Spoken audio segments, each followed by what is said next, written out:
大家好，俗话说家家有本难念的经，婆媳之间的矛盾，甚至说是战争，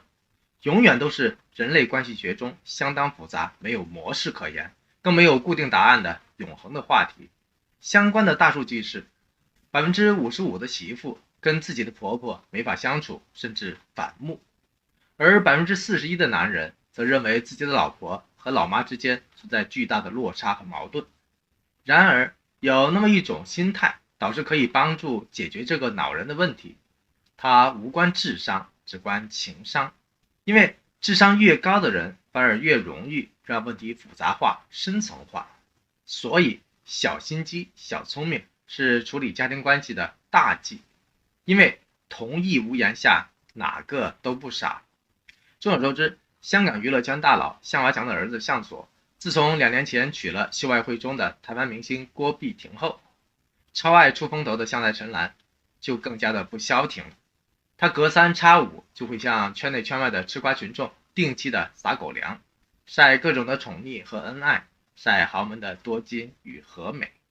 要知道，冯绍峰的家庭虽说也是豪门，但跟向华强还是没法比的，而少峰妈的霸气和向太的霸气也是没法比的。比方说，向太曾经在一档子节目中直言自己眼中的老公就是个妻管严，他还霸气的声明，只要向华强私下和任何一个女人去吃饭，两个人就离婚。至于他是如何去做到的，向太神神秘秘的一句话当场吓傻了所有现场的吃瓜人。他这么说道：我的眼线很多的，我非常自信的。这种随时亮剑的御夫术让旁人都难免冷汗直流，更何况当事人了。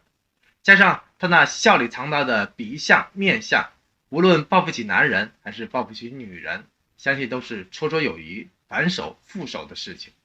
那么问题来了，小小中产出身的郭碧婷，虽说起点似乎比赵丽颖高了一些，轻省许多，但又是如何轻松搞定同样相当妈宝的向佐，以及他背后那个比少峰妈还烟尖强势10倍的，貌似一直都高高在上的老妈的呢？说到这，就不得不提一下郭碧婷那一颗浑然天成、如假包换的同理心。这种同理心已经不是普通意义的将心比心、换位思考了，这是一种骨子里油然而生的习性和习惯。比方说，谁会在家里一口气养上50-60只的猫猫狗狗、鼠鸭鸟兔？而且大多数还是遭人遗弃的流浪狗，被人嫌弃的受伤猫呢？这个郭碧婷就做到了，因为他觉得收养动物不能一时兴起，因为猫狗的眼里一辈子都只有一个主人。说这话的人足见其内心的柔软难能可贵。就是这种异于常人、由一而终的同理心，让郭碧婷嫁入豪门的第一天起，就把毫无血缘关系的向太也当成了自己的妈妈。于是乎，那个一贯霸气的向太也很快就迅速适应了这种被哄着再次当妈的感觉，甚至他还反过来勇敢当起了郭碧婷的粉丝迷妹，夸张到要把郭碧婷美美的照片都换成自己手机里面日对夜对百看不厌的桌面墙纸。这种超乎寻常的婆媳之间的互动，虽然有作秀宣传的成分，但是万千包装的下面，依旧可以看得出向太那蜜枣一样的笑容，